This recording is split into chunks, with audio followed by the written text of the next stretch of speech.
In Dagestan, there are villages abandoned because of a strange sickness, leaving everything behind.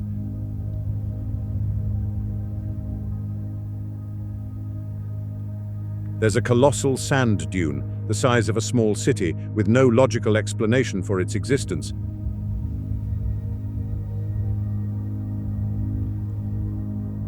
And there's a 900,000-pound sea monster built for doomsday just rusting on a beach.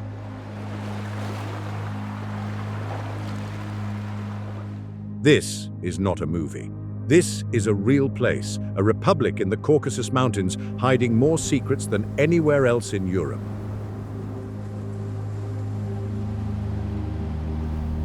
We are counting down the 30 most popular and shocking places you can visit, and the stories behind them are unbelievable. Our journey begins with a true force of nature, a place that, to put it mildly, redefines scale. This is the Sulak Canyon. Forget what you've heard about other canyons. This one is a true monster, and it's one of the deepest in the world. You see, many people are crazy about the Grand Canyon in Arizona. It's deep, no question.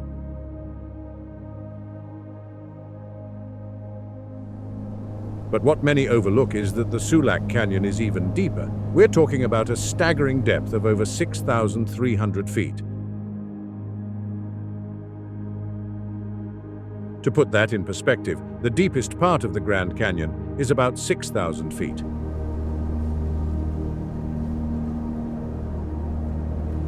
This European giant, carved by the turquoise waters of the Sulak River, is in a league of its own. The color of the water is something else. It's an almost unnatural, glowing turquoise, a result of the limestone it flows through. This brilliant blue-green ribbon snakes through the dark, dramatic cliffs. The best way to experience it? A high-speed jet boat. These boats race through the narrowest parts of the canyon with towering walls on either side, making you feel incredibly small. For a different view, travelers head to viewing platforms near the village of Dubki. The town itself was built to house engineers for the nearby Cherki Dam, which is another wow factor. The Cherki Dam is the tallest arch dam in all of Russia, standing at 755 feet. It's this dam that controls the wild power of the Sulak River.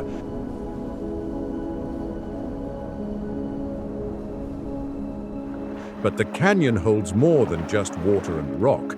Local legends speak of hidden caves within the canyon walls, some so remote they haven't been fully explored.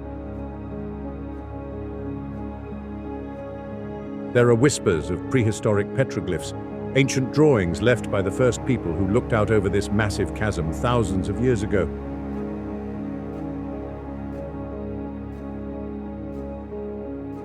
It's a place that mixes raw natural power with the deepest, most ancient human history. But as deep as this canyon is, the oldest secrets are locked in stone.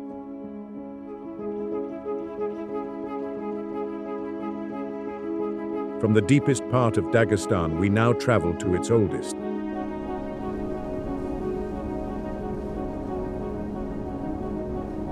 This is Durban, and it is quite literally the oldest city in all of Russia. Its heart is the Narinkala fortress.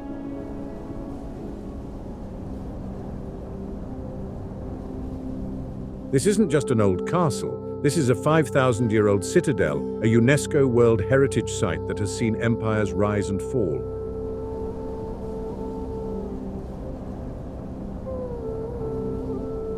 You see, Durban sits on a narrow, less than 2-mile strip of land between the Caucasus Mountains and the Caspian Sea.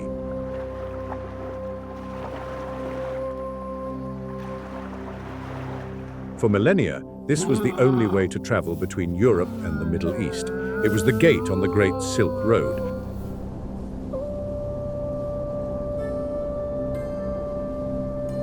The Narinkala fortress was built to be the lock on that gate. The name itself means sunny fortress.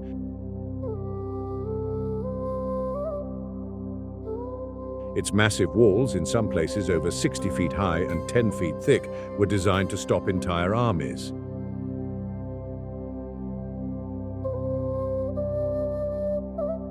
And they did. Persians, Arabs, Mongols, and Turks all tried to conquer this spot. But here's the kicker: the fortress is just the start. And connects these walls to Alexander the Great, who supposedly built them to keep the wild barbarians of the north at bay.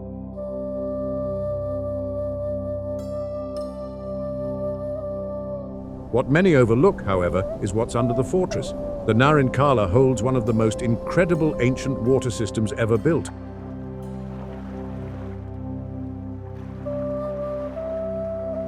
Giant, vaulted underground cisterns stored fresh spring water.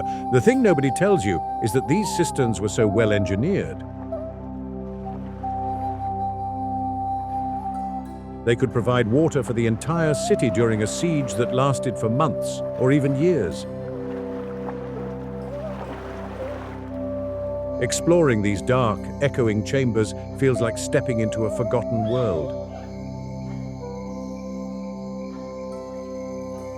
This fortress wasn't just built on stone, it was built on a promise of survival. This fortress held life, but our next stop is a place that lost it all.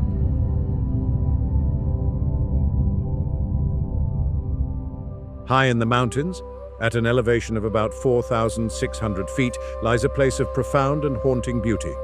This is the ghost village of Gamsutl. It's known as the Machu Picchu of Dagestan, and it's easy to see why.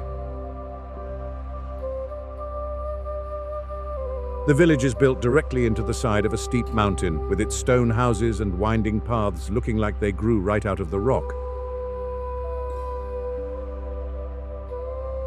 The views are breathtaking, stretching across endless valleys and peaks. But the thing that truly captures you is the silence.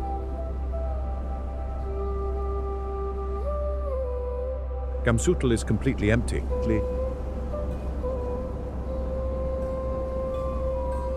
Many people are crazy about ghost stories, and you might have heard tales of a devastating sickness, a plague that wiped out the population. But the real story, the one locals tell, is both simpler and, in a way, sadder.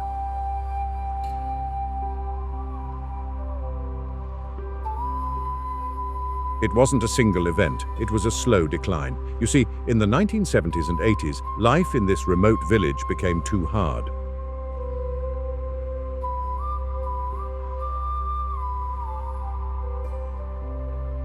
The modern world called. People left for jobs in the cities, for schools, for electricity, and for running water.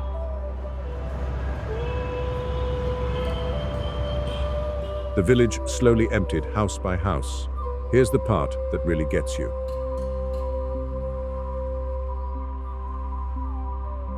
It wasn't empty for long.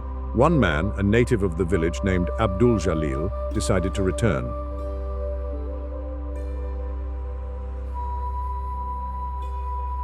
He came back to the home of his ancestors and lived there, all alone.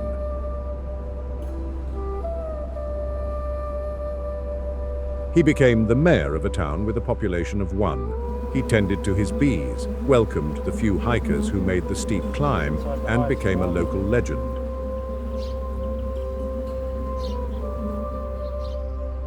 Abdul Jalil passed away in 2015. When he did, the village of Gamsutl became a true ghost town.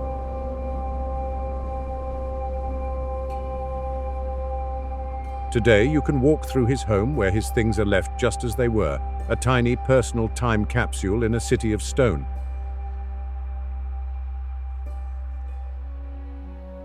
Gamsutl is a ghost of abandonment, but other villages were built to fight.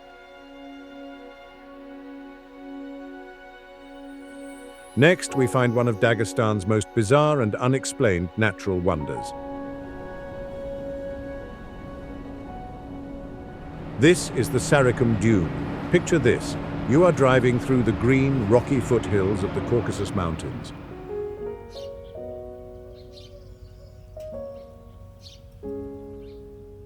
And then, suddenly, a massive desert appears. To put it mildly, it's a shock. The Saricum Dune, or yellow sand, is the largest isolated sand dune in all of Eurasia.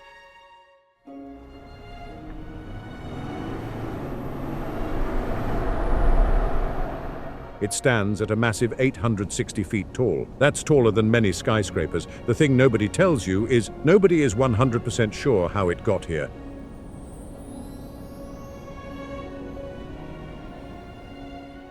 It's a genuine scientific mystery. This isn't a desert region. It's surrounded by rivers and green hills. So where did 5,000 years worth of sand come from?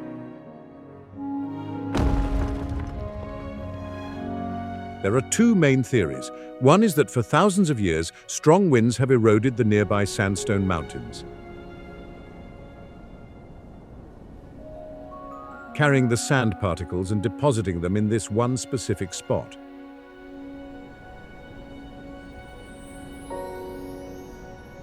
The other theory is that it's the remnant of an ancient river delta that dried up millennia ago.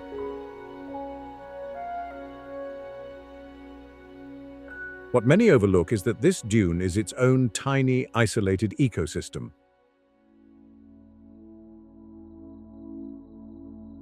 Because it's a hot, dry desert, it has its own unique climate. The sand can reach temperatures of over 140 degrees Fahrenheit in the summer.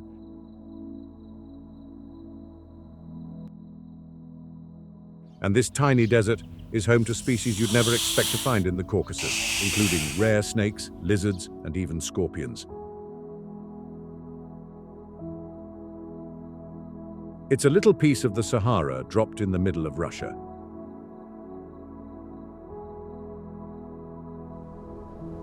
Climbing to the top gives you one of the most surreal views in the world. A golden, windswept desert on one side and the vast green mountains of Dagestan on the other.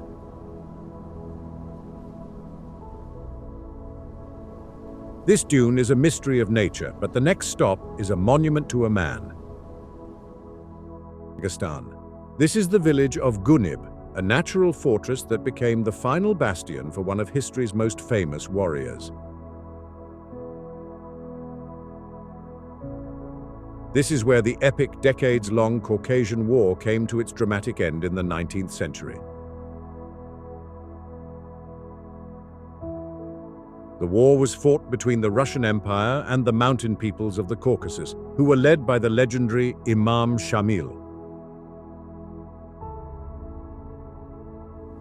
Shamil was a brilliant military and spiritual leader, and for over 25 years he and his fighters, known as Murids, resisted the full might of the Russian army. He was pushed back from village to village, stronghold to stronghold, until he had nowhere left to run but up.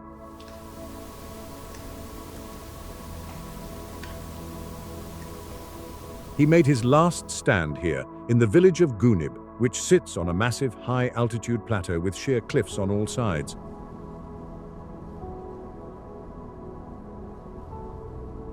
It was a natural fortress, seemingly impossible to attack.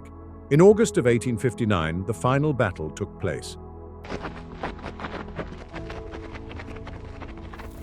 Shamil, with only a few hundred fighters left, was surrounded by tens of thousands of Russian soldiers.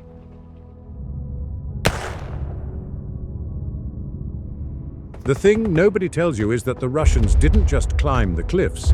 They found a secret, treacherous path, and a final, desperate battle began. The site is now a place of pilgrimage and history. You can visit the ruins of the fortress and see the very spot, marked by a stone, where Imam Shamil finally surrendered to the Russian commander, Prince Baryatinsky, ending the long and bloody war. There is a gazebo there, a Tsar's gazebo, built later when Tsar Alexander II visited, in tribute to the event that finally brought Dagestan under Russian control.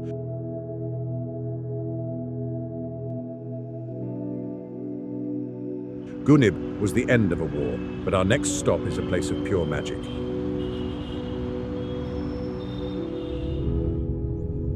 Get ready to go underground because our next destination is one of the most unique and magical places in all of Dagestan. This is the Saltinsky underground waterfall. You see, from the outside, it doesn't look like much. You start in the small village of Salta and follow a narrow rocky gorge. The path itself is an adventure, as you have to hop over boulders and follow the path of a small river.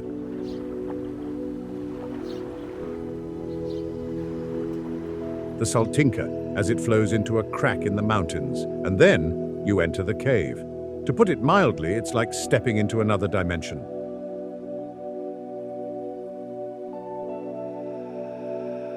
The gorge opens up into a wide, cavernous grotto, and from a large, perfectly round hole in the ceiling, about 65 feet above your head, a powerful waterfall crashes down.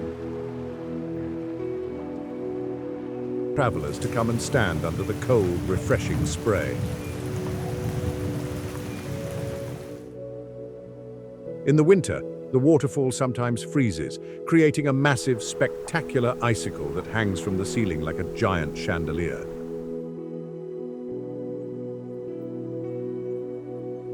It's a perfect example of the surprises that Dagestan has hidden away, just waiting for those willing to explore a little deeper.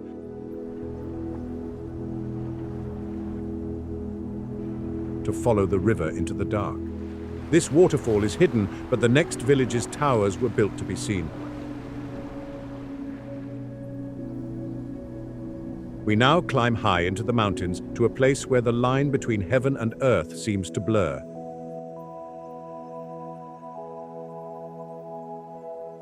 This is the abandoned village of Gur. Located at an altitude of over 5,500 feet, Gur is most famous for its incredible medieval watchtowers.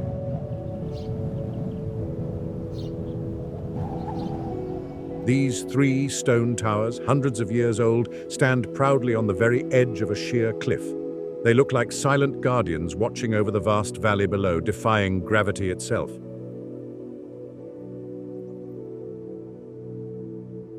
In their time, these were defensive towers. You see, life in the Caucasus Mountains was historically very dangerous. Rival clans or outside invaders could appear at any moment. These towers were the early warning system. A fire lit on one tower could be seen by the next, sending a message across the mountains in minutes. But here's the thing.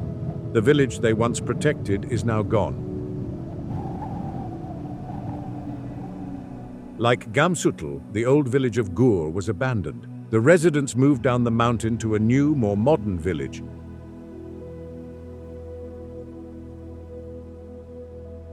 Leaving the ancient stone houses and the powerful towers to the wind. What many overlook are the dark legends.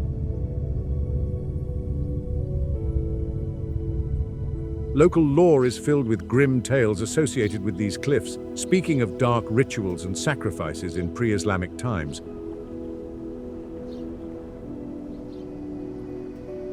These stories add to the intense, haunting atmosphere of the place. Today, Gur is famous for another reason, a nearby rock formation known as the Troll's Tongue.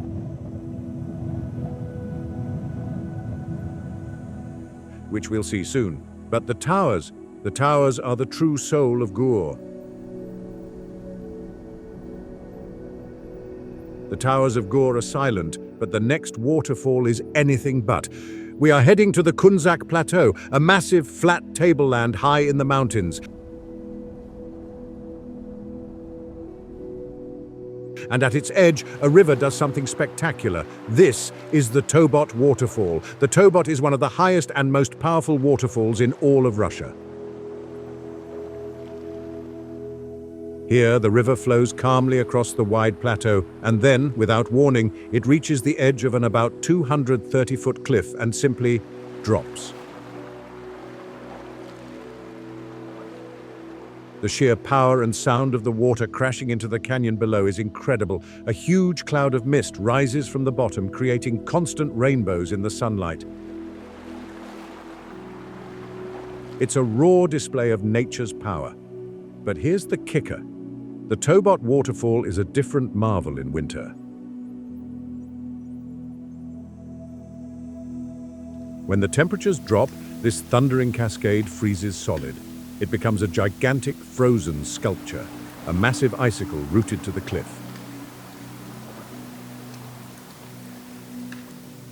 Local ice climbers and brave travelers come to see this strange, silent version of the waterfall.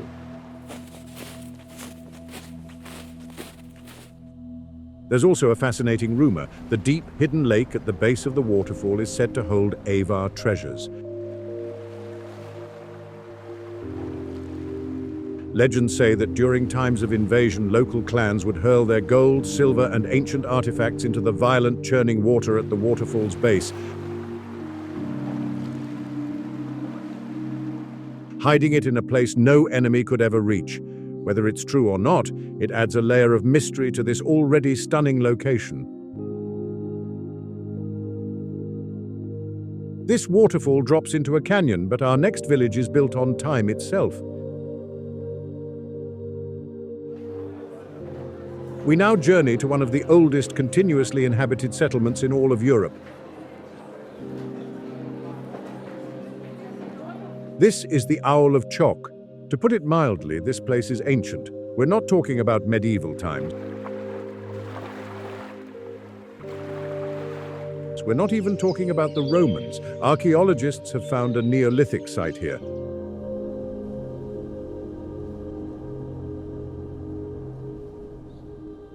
A Stone Age settlement that dates back 10,000 years. People have been living on this very spot since the end of the last ice age.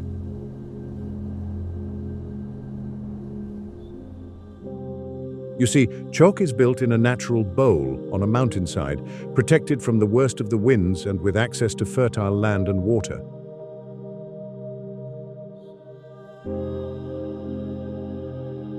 For thousands of years, this was a key stop on the Great Silk Road, a place where traders from Persia, Arabia, and China would rest. The village itself is a wow factor. It's built in terraces up the side of the mountain. The architecture is ingenious and a classic Dagestani style. The roof of one house is the front yard or floor for the house above it. This creates a tight-knit, vertical community that is both beautiful and incredibly practical.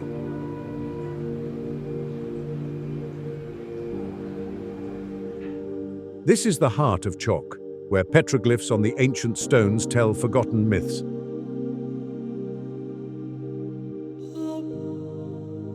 The stones of the old houses, the ancient mosque, and the surrounding caves are filled with strange symbols and markings.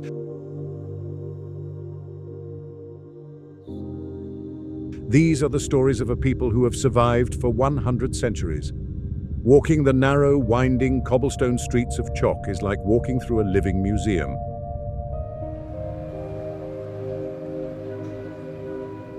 Where every stone has a story to tell. Chalk is ancient, but our next stop is a mystery that changes with the weather. Our next stop takes us to the border of Dagestan and its neighbor Chechnya to see a body of water that defies belief. This is Lake Kezenoy Am. This is the largest and deepest mountain lake in the entire North Caucasus. It sits at an elevation of over 6,000 feet, nestled in a bowl of mountains. The first thing that hits you is the color, a stunning bright turquoise, so vivid it looks like it has been photoshopped. But here's the thing, the lake changes color. Depending on the weather, the time of day, and the season, the water can shift from that bright turquoise to a deep dark blue or even a steely gray.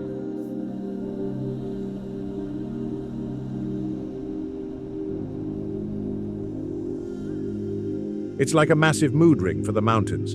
The lake is incredibly deep, at over 240 feet, and its water is freezing cold, even in the middle of summer, rarely getting above 64 degrees Fahrenheit. What's truly wild is what happens in winter. The lake freezes over so quickly and so clear, it's said it can trap fish alive in the ice.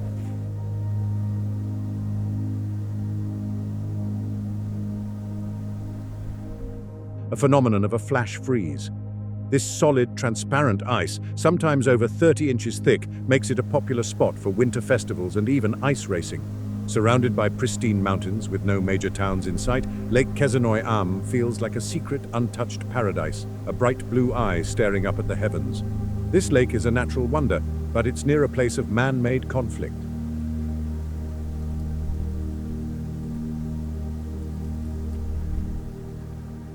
We return now to Gunib, the mountain plateau we visited earlier.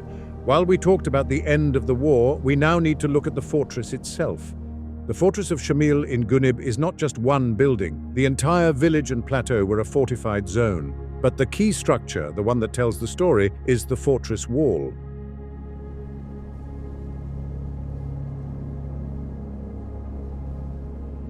These are the ruins of the last stand, the very walls where Imam Shamil's few remaining fighters fought. But what's truly fascinating is what happened after the war. A key part of the story is a gate built by Tsar Alexander II.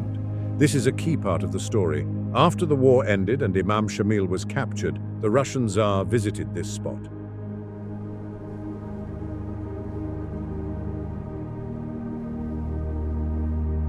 He was so impressed by the natural defenses of Gunib and by the sheer ferocity of his defeated enemy that he ordered a tribute to be built. The Shamil's Gate and the Baryatinsky Gate are monuments to the end of the war. They are Russian-built gates, but they are also a sign of respect for the long, hard-fought campaign.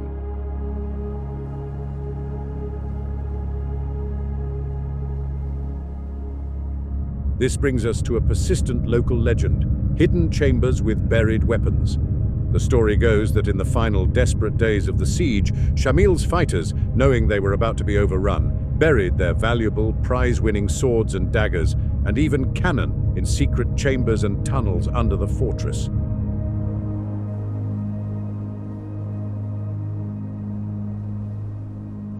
They did this so the weapons would not fall into enemy hands. To this day, people still wonder if a hidden arsenal is waiting to be discovered under the stones of Gunib. These walls hid secrets, but our next path leads into a claustrophobic crack. This next location is not for the claustrophobic. We are heading to the Karadak Gorge, a place known by locals as the Gate of Wonders, or more ominously, the Stone Bag.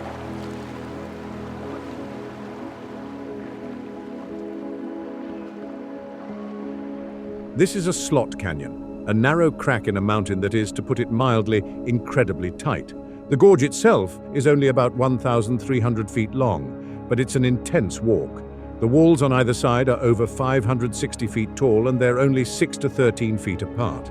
As you walk, the rock walls get closer and closer until you are in a narrow slit where the sunlight barely reaches. High above,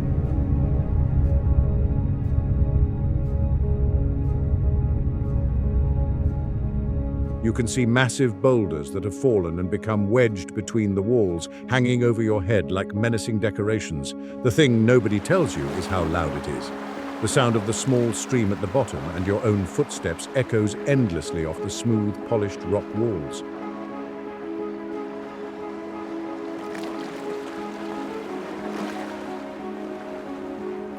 The walls themselves are a wow factor, polished by millions of years of water and wind into smooth, flowing organic shapes like a sculpture. But there's a serious danger, though. This gorge floods suddenly. This is no joke. When it rains in the mountains, this gorge can become a raging torrent in minutes. These flash floods are what carved the canyon, and they are incredibly dangerous. Local guides know to check the weather. These floods are also what, according to legend, reveal hidden submerged caves that are only visible when the water is high.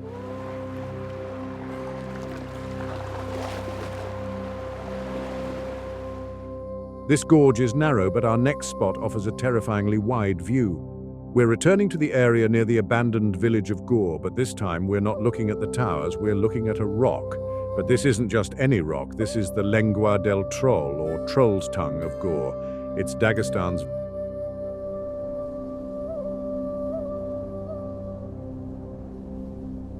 very own version of the famous Trolltunga in Norway. And to put it mildly, it's just as terrifying. This is a long, thin, flat-topped rock that juts out horizontally from the side of a massive cliff, over 5,500 feet above the valley floor. There is nothing below it but air.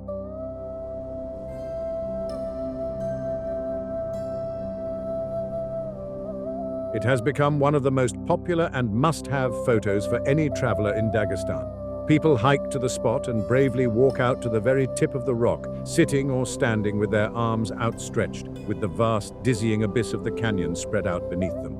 The name, as you might guess, comes from a local legend. The story is of a giant who once lived in these mountains. He was known for being grumpy and for causing trouble.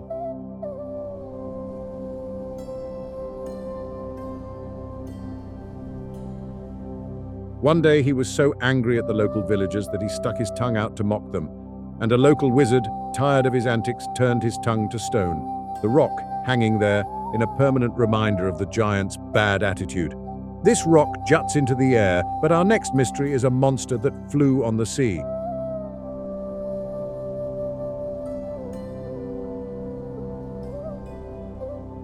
This is one of the single most WTF sights in the entire world. On a beach near Derbent, sitting on the shores of the Caspian Sea, is a machine that should not exist. This is the Lun-class ekranoplan. What is it? You see, it looks like a plane. It has a 148-foot wingspan and massive jet engines on its back, but it's not a plane. It looks like a boat. It's 240 feet long and weighs 900,000 pounds, but it's not a boat.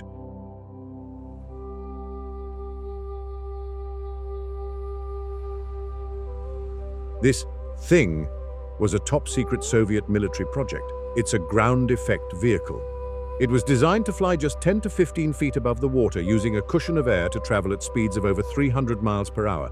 This meant it flew under enemy radar, but it was too high to be detected by sonar. It was a stealthy, high-speed monster. And here's the kicker.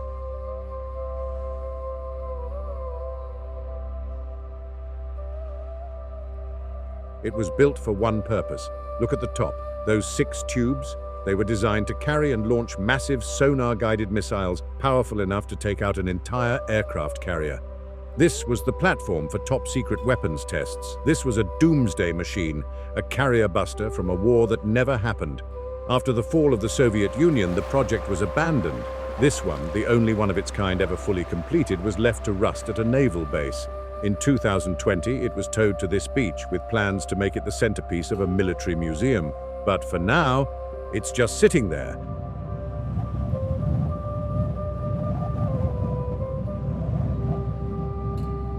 A 900,000-pound ghost of the Cold War, waiting for tourists to come and marvel at its terrifying, beautiful, and bizarre existence.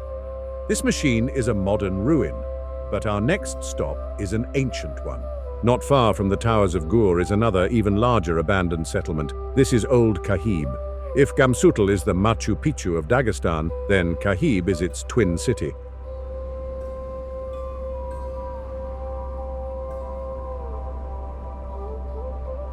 It's another example of a village built vertically on a steep, rocky slope, with the houses stacked one on top of the other. But Kahib feels different. It feels more complex. The old village is a true labyrinth of stone. The calajones, or alleys, are incredibly narrow, winding, and confusing. They were designed this way on purpose. You see, this was a fortress village. If invaders ever breached the outer walls,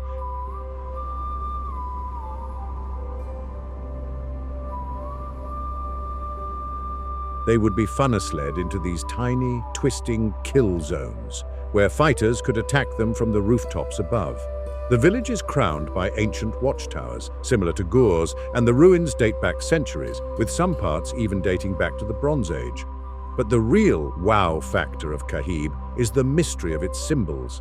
As you explore the ruins, you'll see strange petroglyphs and symbols carved into the stones of the houses.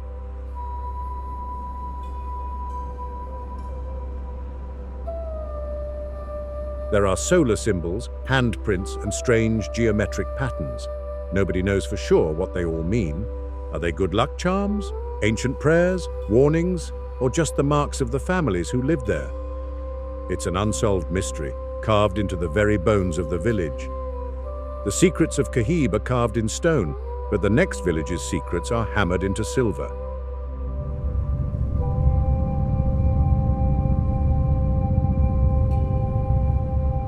We travel now to the high-altitude village of Kubachi, a place famous for one thing, its incredible 1,000-year-old tradition of metalworking.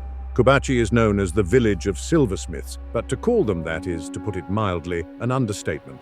These are not just craftsmen, they are masters. For centuries, this village produced some of the finest, most sought-after jewelry, daggers, and armor in the world.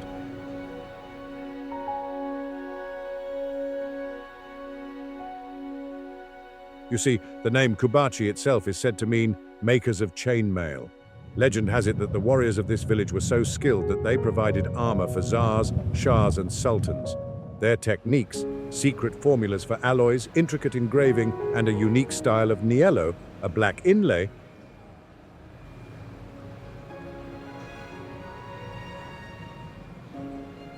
were guarded jealously and passed down only from father to son, mother to daughter. This is part of the local law, which speaks of minas encantadas, or enchanted mines.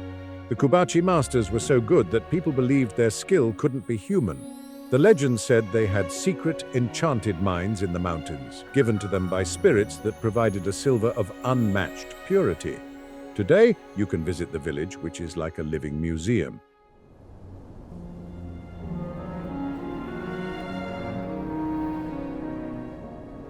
You can walk into workshops that have been used for hundreds of years and watch the masters at work, hammering and engraving intricate designs that have not changed in 1,000 years.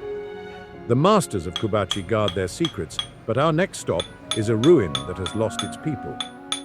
Perched on a remote, almost inaccessible mountaintop, we find the ruins of a place that was once the center of power in Dagestan.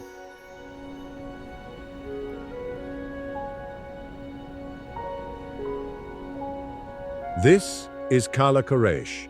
This is not just any ruin. This was one of the very first Arab strongholds in the Caucasus, founded in the 8th century. The name Quraysh refers to the Quraysh, the tribe of the Prophet Muhammad. Legend says the city was founded by his relatives who came here to spread Islam. For centuries, Kala Quraysh was the capital of a powerful local state. It was a center of learning, religion, and trade.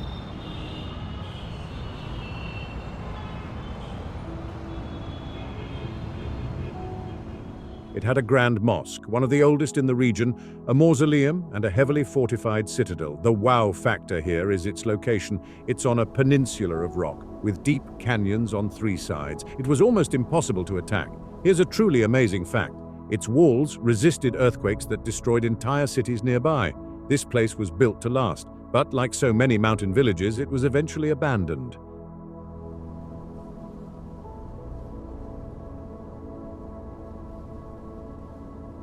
Today, it's a ghost city. You can walk through the ruins of the ancient mosque, see the crumbling walls of the citadel, and visit the mausoleum, which is still a site of pilgrimage. The wind whistles through the empty archways, and the views are absolutely stunning.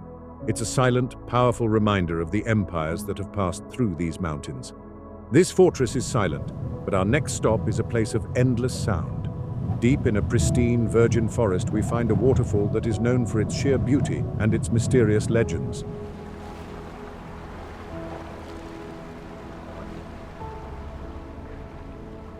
This is the Chidirnak waterfall. This isn't the biggest waterfall in Dagestan, but it is one of the most beautiful. It's a single, powerful plume of water that drops almost 300 feet down a moss-covered cliff into a hidden pool. The thing that makes it special is the mist. The waterfall is so powerful that it creates a permanent cloud of fine mist at its base.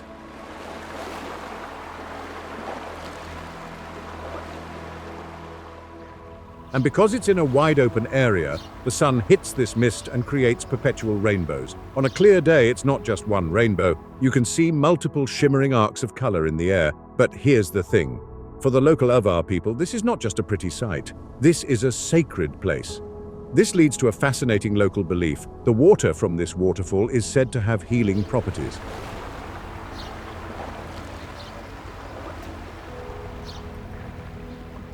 For centuries, locals have come here to drink the water or to bathe in its spray, believing it can cure sickness and bring good health. Whether it's the purity of the mountain water or the spiritual power of the place, it's a belief that is deeply woven into the local culture. It's a spot where nature's beauty and ancient faith come together. This waterfall is one, but our next stop is 3. Our next waterfall is a true wow factor because it's not just one cascade, but three. This is the Bart waterfall.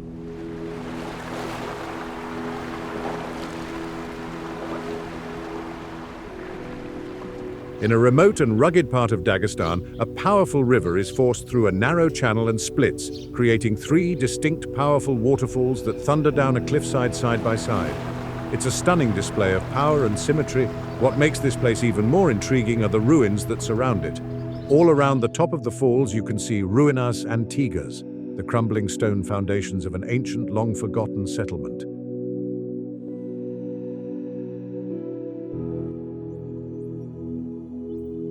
Who lived here, and why did they build their homes right next to this thundering noise? The mystery deepens with the local legends about the water itself. What's more, the water here is said to sing. This is a strange phenomenon linked to the unique mineral formations in the rock. As the water rushes over these specific rocks,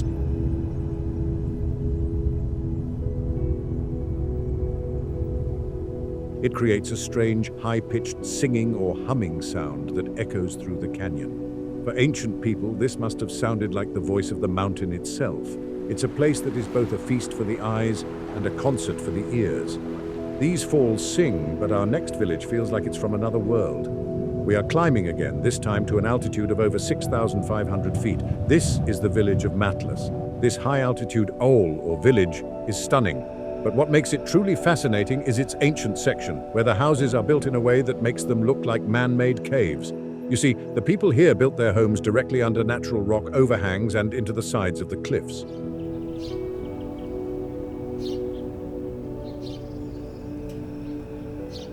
The stone houses are stacked so tightly together that they look like one single, massive organic structure, a human beehive made of stone.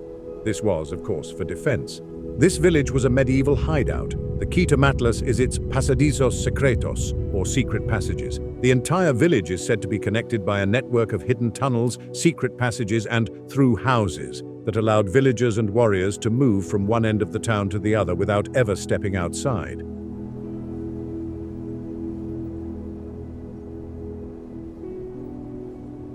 If an enemy attacked, the entire fighting force of Matlas could disappear and then reappear somewhere else, flanking the attackers. It was a fortress designed for guerrilla warfare, a maze of stone and secrets. Today, exploring these ancient, cave-like homes gives you a chill as you imagine the tough, resourceful people who survived here for centuries. The people of Matlas hid in stone, but our next village built towers to the sky.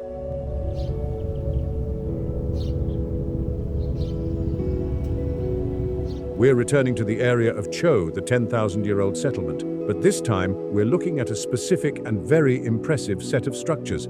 These are the cylindrical towers of Cho. Standing guard over the village are these 800-year-old stone towers. Unlike the square towers of Gur or Kahib, these are round, which made them much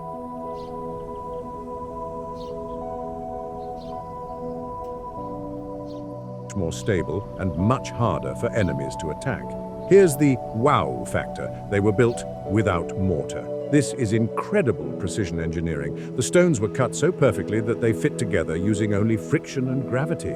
And it worked. These towers have stood for 800 years, surviving avalanches, earthquakes, and attacks. The reason for them?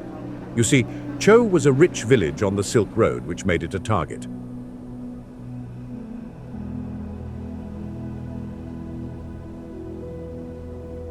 But it was also home to many different, powerful clans. Each clan would build its own tower as a sign of its wealth and power, and as a refuge for the family in times of trouble. These towers were the ultimate status symbol. From the top, you have a perfect 360-degree view of all the mountain passes leading to the village. No one could approach Cho without being seen. These towers were built for defense, but our next village's defense was its craft. We now visit a village whose name is famous all over the world, at least among those who know blades. This is Untsukul.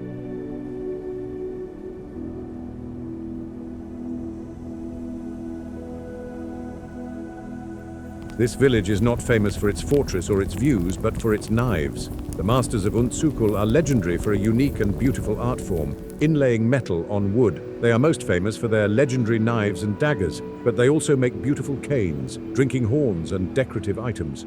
The process is a closely guarded secret. They take dark, hard woods like apricot or hornbeam, and then, with incredible precision, they carve intricate designs into it.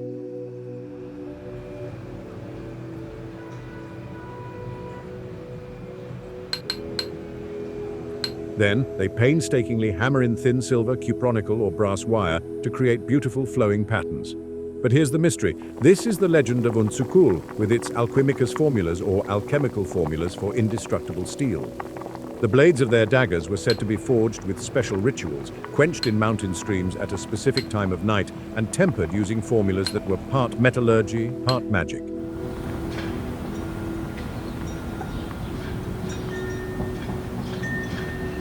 This alchemical steel was rumored to be unbreakable, to never lose its edge, and to be able to cut through lesser metals. While the magic is legend, the skill is real. The smiths of Untsukul had a deep, ancestral understanding of steel that made their blades prized by warriors and collectors alike. The blades of Untsukul are famous, but the next village's art is one of faith.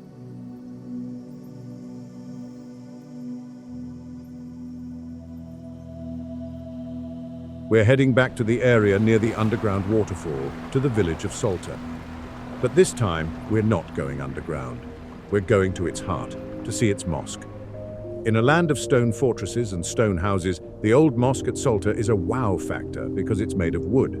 This isn't just a simple wooden building, it's a masterpiece of intricate carving. The entire mosque, the pillars, the ceilings, the doors, is covered in detailed, geometric and floral patterns,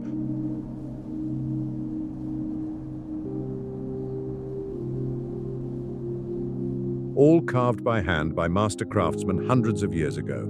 The central pillars are said to be from ancient, massive trees, hauled here from distant forests. But the true treasure of Salta is not the building itself, but what it contains. Here's a staggering fact. This remote mountain mosque is said to be the home of 7th century Quranic manuscripts. Think about that. That would make them some of the oldest copies of the Quran in existence, dating from the first generation after the Prophet Muhammad. How did they get here? The legend, as with Kala Quraysh, is that they were brought by the very first Arab missionaries who came to the Caucasus.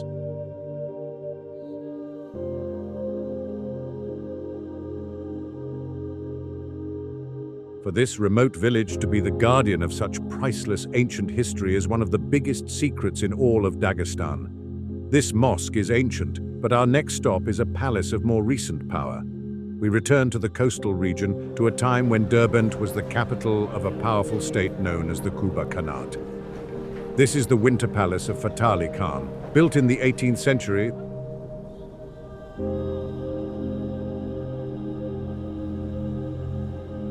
This was the residence of Fatali Khan, a powerful and ambitious ruler who managed to unite much of Dagestan and Azerbaijan under his rule. This palace was a statement of his wealth and power. It was famous for its hanging gardens, lush, terraced gardens that cascaded down the walls, a green paradise in the middle of the ancient city. But the palace holds a strange mystery.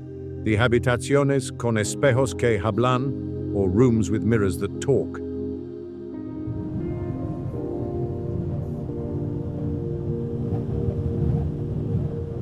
This is not a ghost story, but a fascinating piece of architectural and political design. The palace's main audience hall was said to be lined with intricate reflective surfaces and mirrors set at very specific angles. The acoustics of the room were engineered so that the Khan, sitting on his throne, could speak in a normal voice.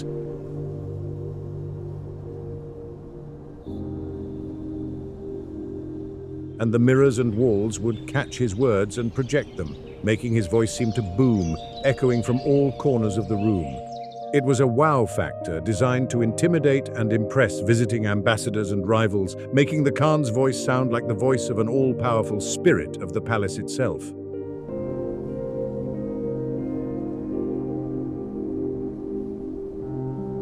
This palace was for the living, but our next stop is for the long-departed. In Derbent, a city of many faiths, there is a place that tells a story of ancient loyalty and sacrifice. This is the Kirkliar Cemetery. The name Kirkliar means the 40.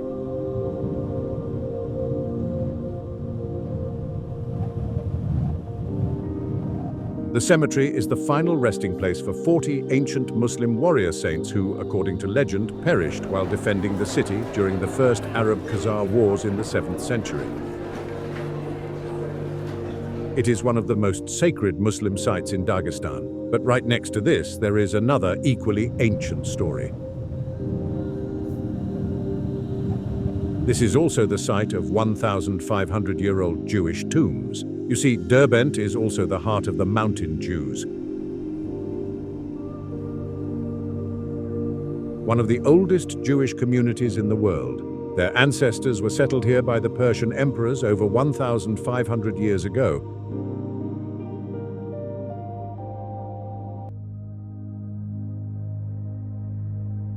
Long before the arrival of Islam. This cemetery is a testament to that history. With ancient tombstones carved with inscriptions in Hebrew. This connects to a local legend of a buried synagogue.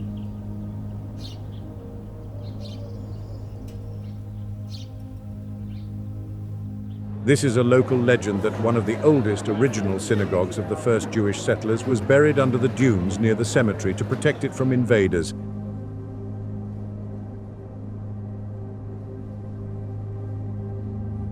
And that its location has been lost to time. It's another one of Derbent's countless layers of history, all piled on top of each other.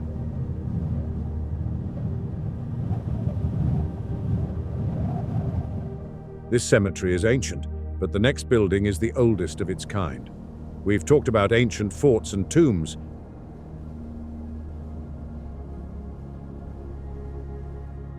But now we stand before the oldest mosque in all of Russia and the entire former Soviet Union. This is the Juma Mosque of Derbent. Built in the year 734, this mosque is well over 1,200 years old.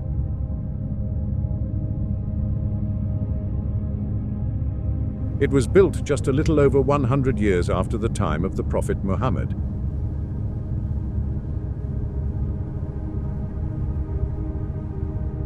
To put it mildly, this is an incredibly important and historic building.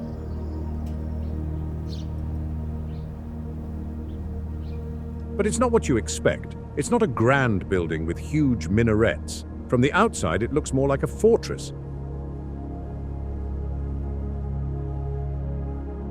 Inside, a vast, dark, hyper-style hall is filled with a forest of thick stone columns.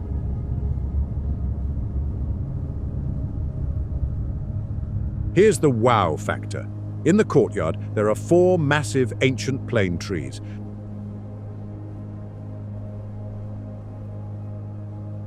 These trees are said to be over 800 years old and are considered sacred. Local legend says that the trees weep for the saints.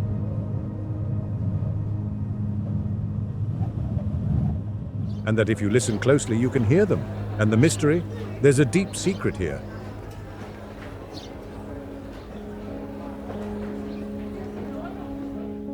A sótano con baños rituales preislámicos, a basement with pre-Islamic ritual baths. This is the big secret of the Juma Mosque. Before it was a mosque, this site was something else. Some historians believe it was a Zoroastrian fire temple. Others, a Christian church. The mosque was built on top of an even older sacred site.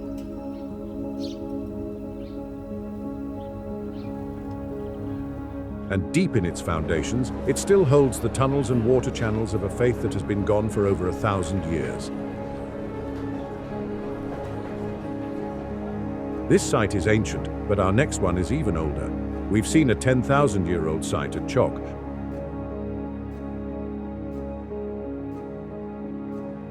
But now we're looking at a 7,000-year-old settlement recently discovered near Makhachkala. This is a massive wow factor for archaeologists.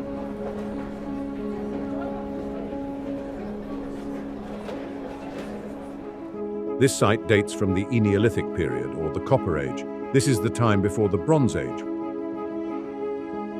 when humans were just learning to mix metals and build complex societies. Here's the kicker.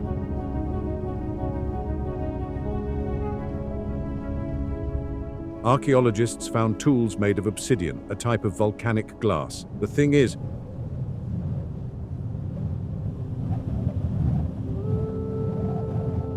there is no obsidian anywhere near Dagestan, Analysis shows this obsidian was imported from over 600 miles away. What does that mean? It means that 7,000 years ago, this village near Makhachkala was part of a vast, complex international trade network. They were trading with people from as far away as Mesopotamia, which is modern-day Iraq.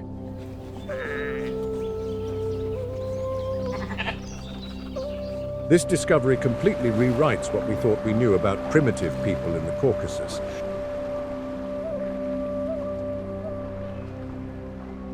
These were not isolated hunter-gatherers, they were sophisticated traders, part of the world's first global economy. These people were traders. But our next stop was for stargazers.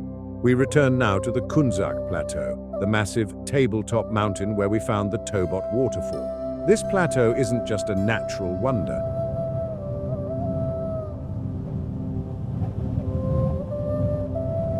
It's a historical one. This is the city in the clouds. For centuries, this plateau was the heart of the Avar Khanate, a powerful mountain kingdom.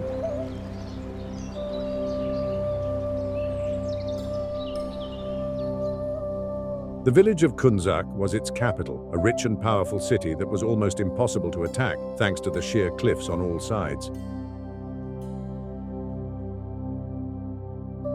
We already saw the Tobot waterfall, but the plateau is the source of many waterfalls which drop off its edges in all directions.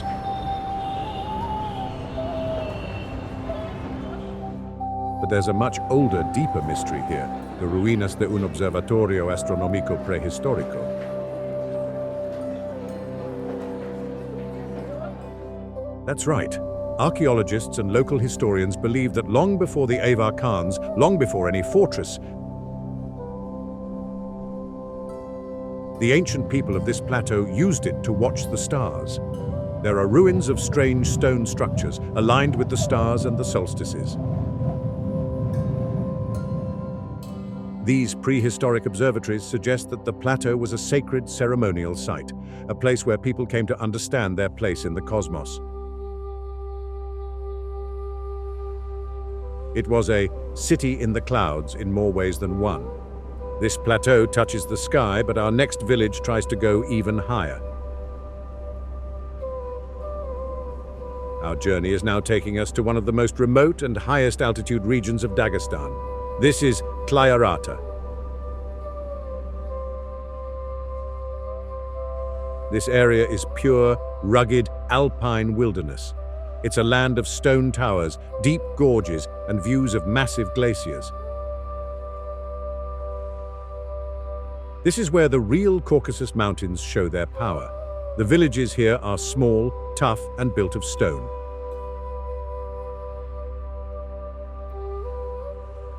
Designed to withstand the brutal winters. But this remote village holds an incredible wow factor and a point of massive pride for the local people.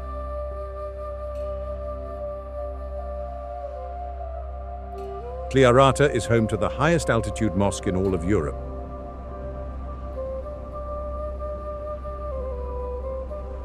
Standing at over 8,200 feet above sea level, this mosque is a testament to the deep faith of the mountain people. Building this sanctuary at such an extreme altitude in a place of ice and thin air was a massive undertaking. It is a symbol that no matter how high or how remote the land, faith and community can build a home.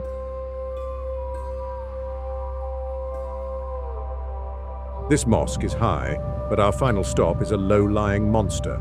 We end our tour of 30 locations with a bookend.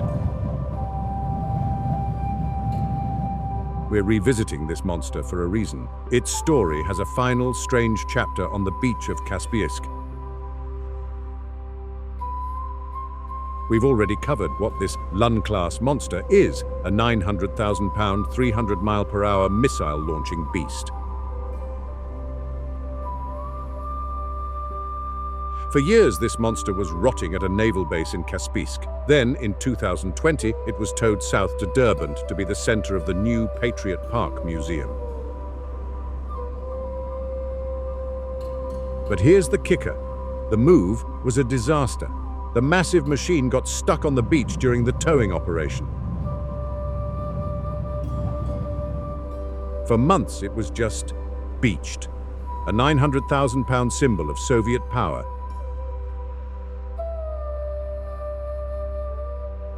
Defeated by a sandbar. It eventually was moved to its final spot, and the park is being built around it.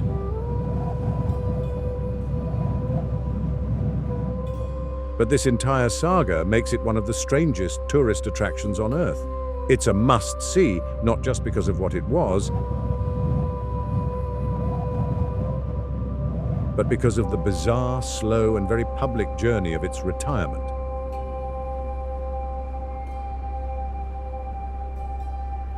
It is the perfect, strange, and powerful symbol of Dagestan. A mix of military power, unbelievable engineering, and a landscape that is always in control. Now, after seeing all these incredible, mysterious, and beautiful places, you're probably asking, can I actually go there?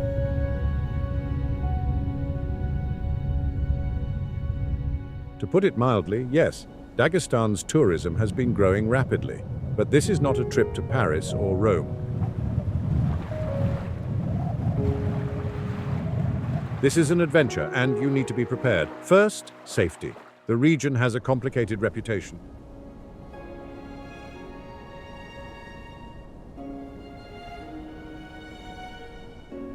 But the thing nobody tells you is that for tourists, the Dagestan of today is considered very welcoming. The most important thing is hospitality, the local code of gostoprimstvo.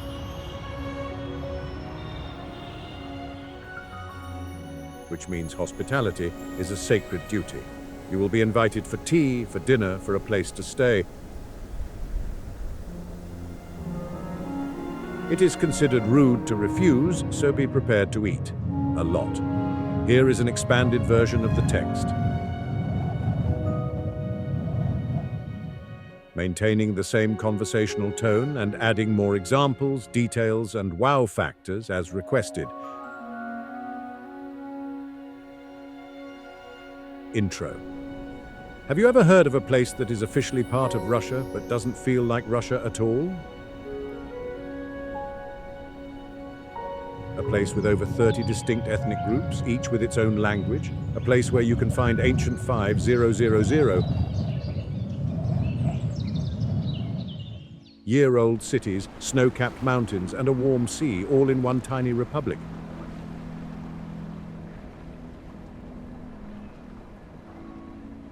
Most people haven't. This is Dagestan, the land of mountains, and it is, without a doubt, one of the most hidden gems on the planet.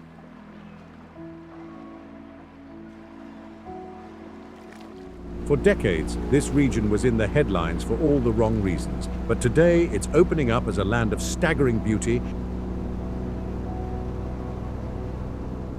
intense hospitality, and mysteries that go back millennia. But you can't just show up here like you would in Paris or Rome.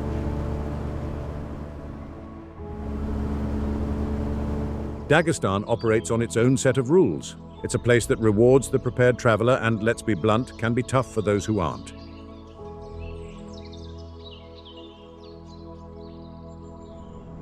If you're thinking about going, you need a plan. You need to know the culture, how to get around, and what to eat. So let's break down everything you must know before you even think about booking a flight. This is the most important part, so listen up. The main rules are really just common sense, but they are absolutely critical.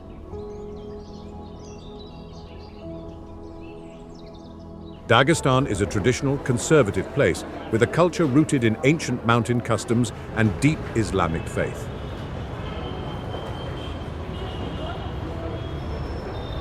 You are a guest. The goal is to be a good one. The first and most visible rule, dress modestly. This isn't just a suggestion, it's a sign of respect. For both men and women, this means your shoulders and knees should be covered at all times.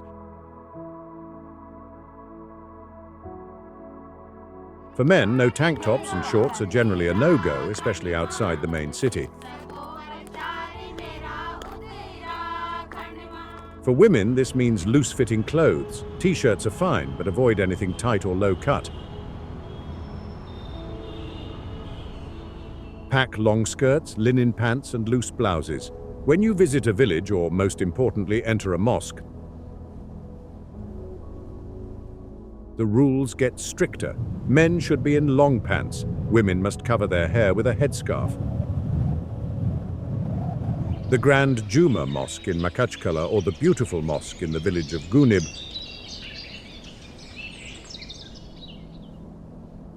will almost always provide a scarf and a robe at the entrance, but it's far more respectful to bring your own.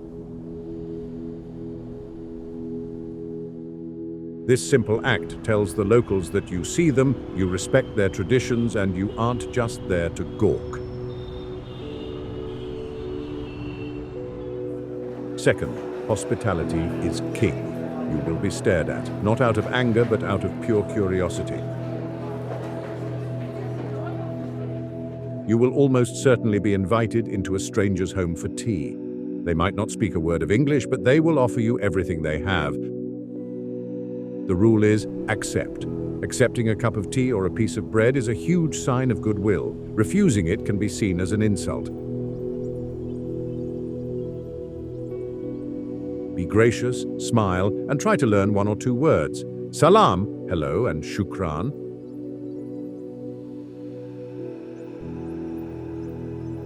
Thank you will go a long way. Finally, the big one. Don't talk about local politics, just don't.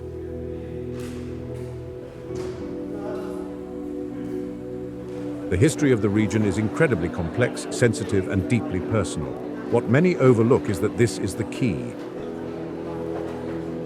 You are not there to solve their problems or offer your opinions on their history or religion. You are a guest. Be a good one. Be polite, be humble, and be curious about the culture, the food, the music, the crafts, and you will be treated like family.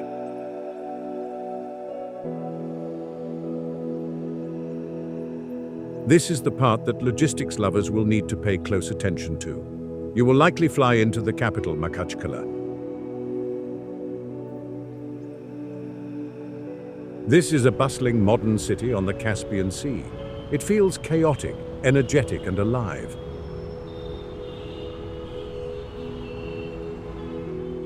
You can walk the promenade, visit the massive Grand Juma Mosque, and get lost in the noise and smells of the second market.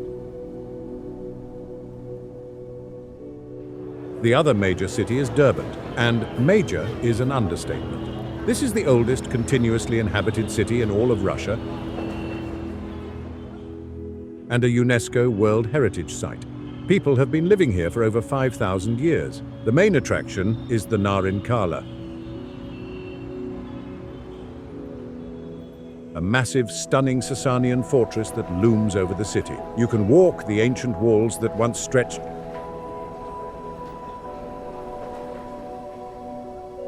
from the mountains all the way into the Caspian Sea, a defensive line known as the Caspian Gates. Now here's the kicker.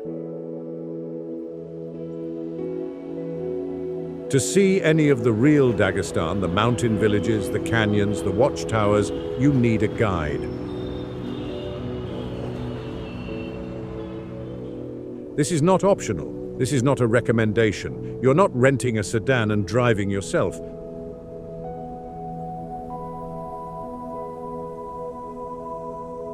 We're talking single-lane switchbacks with a 2,000-foot drop and no guardrail. Local drivers are, let's say, adventurous. You need a good, reliable 4x4 vehicle.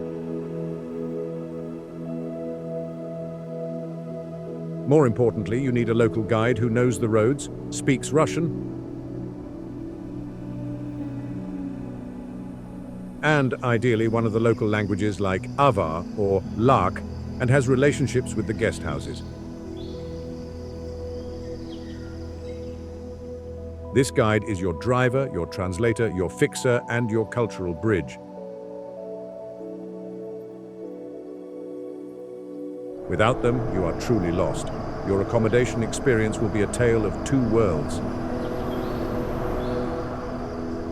In the big cities of Makachkala and Derbent, you have modern hotels. You can find places like the Hotel Grand Arbat in Makachkala or other comfortable multi-star spots with Wi-Fi, private bathrooms and room service.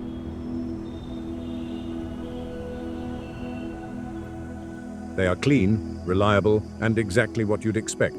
But in the mountains,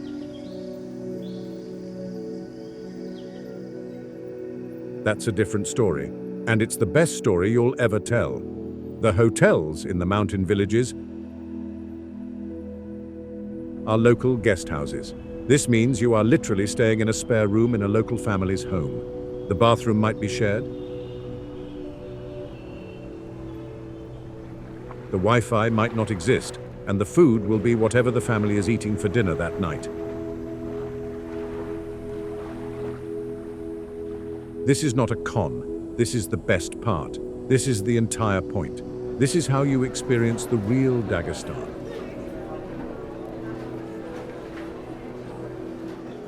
You'll wake up to the smell of fresh bread, called kleb, being baked by the family's grandmother. You'll sit at a long wooden table with the entire family, sharing food and trying to communicate with smiles and gestures. This is where that famous Dagestani hospitality comes to life. You aren't a tourist in a hotel.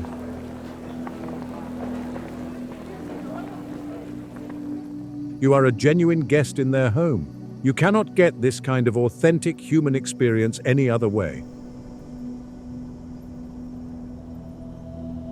You cannot talk about Dagestan without talking about the food. The cuisine is a wow factor all by itself. A blend of 30 different ethnic traditions. It is hearty, fresh, and served in massive, massive portions. This is mountain food, designed to fuel shepherds and warriors. Forget your diet. First, the national dish, kinkal. This is not the same as Georgian kinkali. In Dagestan, kinkal is a deconstructed masterpiece. It's a large plate of boiled pieces of dough, served with a separate massive piece of boiled meat, usually tender lamb,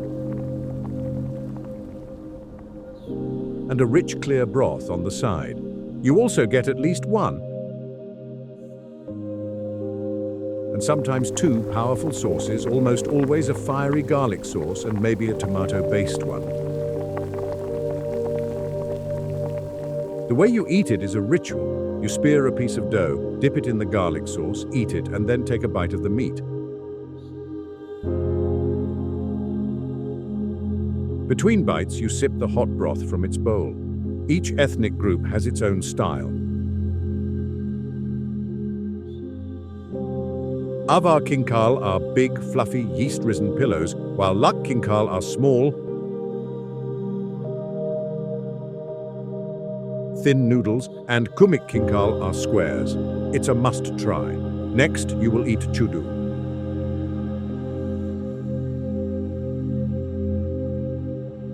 These are thin, griddled flatbreads, almost like a quesadilla, stuffed with all sorts of delicious things. The best kind is stuffed with fresh mountain greens, whatever is in season. You'll also find them stuffed with tvorog, which is a dry cottage cheese or a thin layer of spiced meat. They are cooked on a dry griddle, brushed with butter and served hot. They are delicious, addictive, and the perfect mountain snack.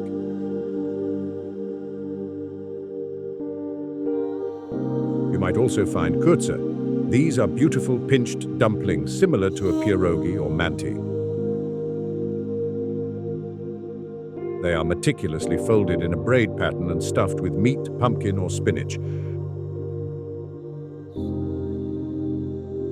For a true taste of ancient Dagestan, you must try urbek. This is the original superfood of the mountain warriors.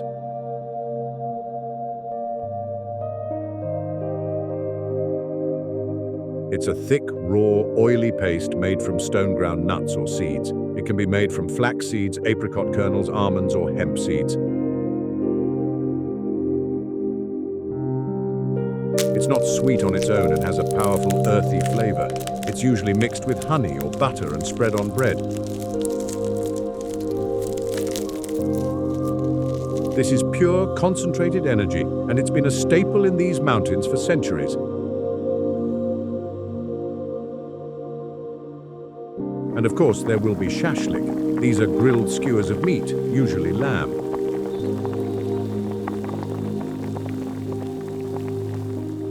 But this isn't your average backyard barbecue. The meat is fresh, the air is clean.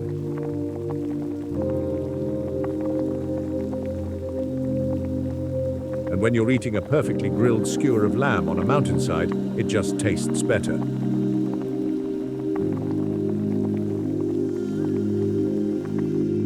You will wash it all down with che, strong black tea, often served with local mountain herbs like thyme, or ayran, a salty, fermented yogurt drink that is incredibly refreshing. Dagestan isn't just about food and villages.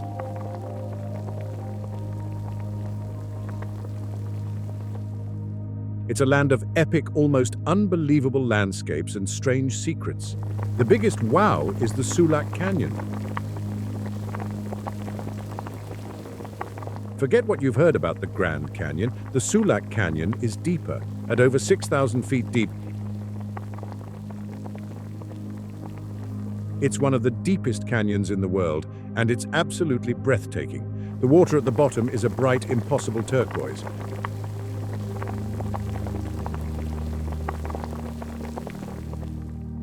You can take a terrifying winding road down to the bottom for a boat tour, speeding between the sheer cliffs.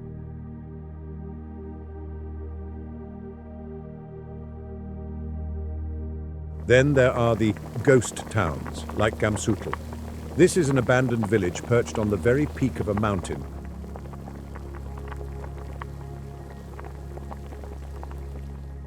It's called the Machu Picchu of Dagestan. The last resident died in 2015. And now the stone houses are slowly crumbling back into the rock. Hiking up to it feels like you're discovering a lost city. And finally, about those sea monsters near the city of Derbent, beached on the shores of the Caspian Sea, lies a real-life monster. It's the Lund-class Ekranoplan, also known as the Caspian Sea monster. This thing is one of the strangest and most terrifying machines ever built. It was a top-secret Soviet military vehicle from the Cold War. A massive ground effect vehicle that was part plane, part ship. It was designed to fly just 10 feet above the water at 300 miles per hour, invisible to radar, carrying nuclear missiles.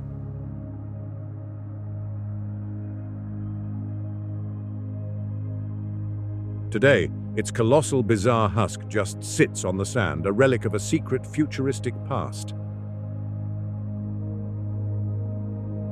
Dagestan is a land of endless mystery, a place where canyons are deeper, history is older, and sea monsters are real.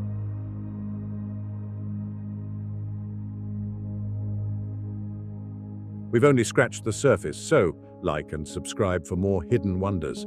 The final question is, with so much history, what powerful secrets are still buried under the mountains? But here's the real secret, the one that answers that final question.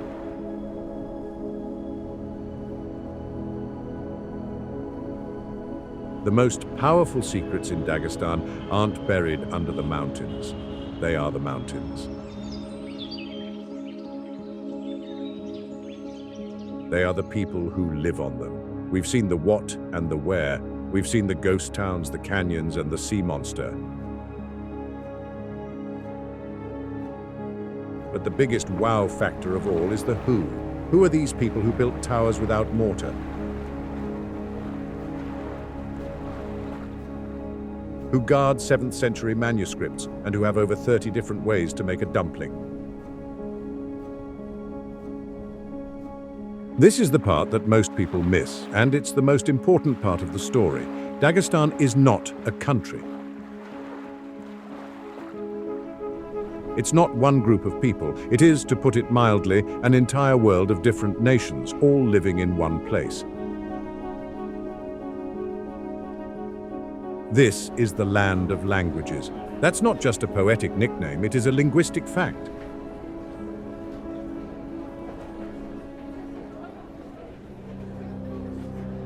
There are over 30 distinct indigenous languages spoken in Dagestan, and many, many more dialects.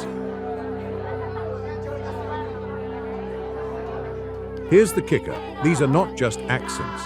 We are talking about languages as different from each other as English is from Chinese. You can be in an Avar village, the largest ethnic group, and travel just 10 miles over a mountain pass to a Lak village. And the languages are completely 100% mutually unintelligible. 10 miles more, and you're in a Dargin village with another totally different language.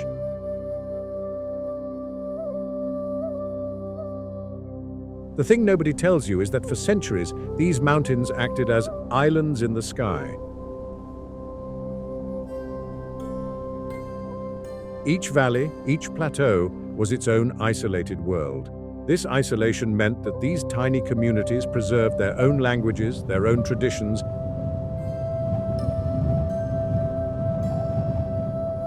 and their own unique way of looking at the world. This is why it's not a melting pot. It's a mosaic where every tiny piece has kept its color. So, while Russian is the official language that everyone uses to communicate with each other, at home, in the villages, people speak Avar, Dargin, Kumik, Lezgin, Lak, Tabasaran. The list goes on and on. It's one of the most linguistically dense places on the entire planet. And these different peoples, they don't just have their own languages. They have their own laws. We mentioned hospitality, but that's just one piece of a much bigger, more powerful system. This is the Adat. The Adat is the ancient, unwritten code of the mountains. These are the customary laws, the rules of honor, and the traditions that have governed life in these villages for 1,000 years, long before any outside government ever showed up.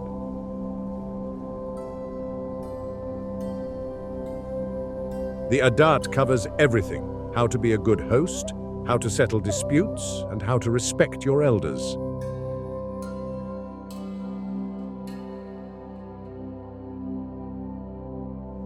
In the old days, it also covered blood feuds, the system of an eye for an eye that kept the peace in a land with no police.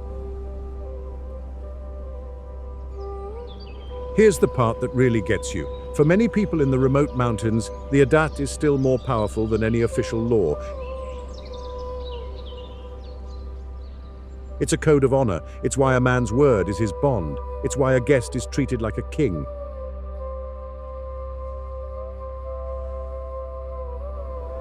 And it's why the social fabric in these villages is so incredibly strong. When you are visiting, you are not just in a place. You are inside this ancient, unwritten social contract. We also saw the incredible crafts, like the silver of Kubachi and the wood inlay of Unsukul.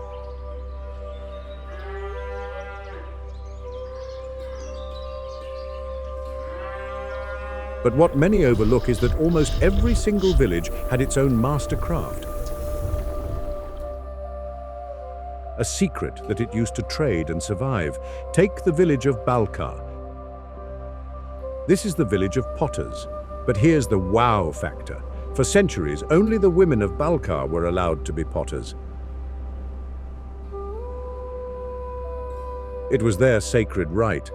The men could help dig the clay or sell the finished pots, but only the women's hands could shape the famous thin-walled jugs and toys.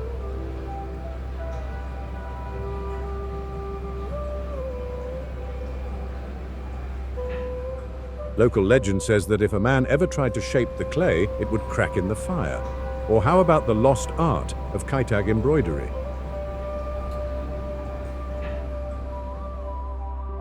In the Kaitag region, women created these stunning silk thread textiles.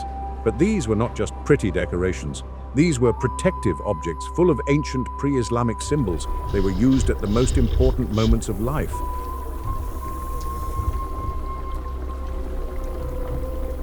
One was draped over a new baby's cradle, another was a key part of a bride's dowry, and a final one was used to cover the face of the dead. Each symbol was a prayer, a shield against the evil eye, a wish for good fortune. And you've seen those famous tall wool hats, right?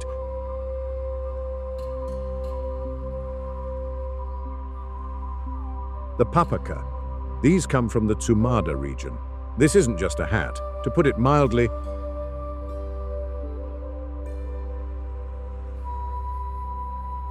it's a symbol of a man's honor and dignity. There's an old Dagestani saying, if your head is still on your shoulders, your papaka should be on your head. To lose it was to lose your honor. This all points to the final and deepest secret of Dagestan. It's not just a land of warriors, it's a land of mystics. We've seen the mosques. But the thing nobody tells you is that the real power of Islam in Dagestan is its deep, mystical Sufi tradition. This isn't just about rules.